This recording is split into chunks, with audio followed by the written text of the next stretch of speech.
কোথায় এটা কোথায়? কোথায় এটা কোথায়? আমরা চলে এসেছি রায়গঞ্জের কাশীবাতি লোকনাথ টেম্পল। আশা করি সকলে তোমরা ভালো আছো। এখন দেখতে পাচ্ছ আমি মন্দিরের উপরে প্রবেশ করছি, কিন্তু ভাগ্যটা আমাদের অনেক খারাপ যে মন্দিরের দরজা খোলা নেই। এবারে আমরা মন্দিরের চারিপাশটা ঘুরে নিচ্ছি। মন্দিরটা বেশ সুন্দর, উপরে মহাদেবের একটা বড় মূর্তি রয়েছে। তোমরা যদি আসতে চাও তো আসতে পারো, সকলকেই হয়তো আশা করি ভালো লাগতে পারে মন্দিরটা।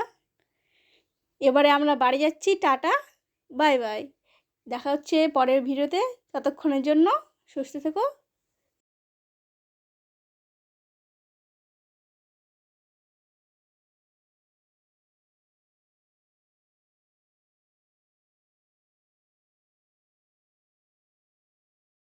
আমার সঙ্গে ভাইও আছে।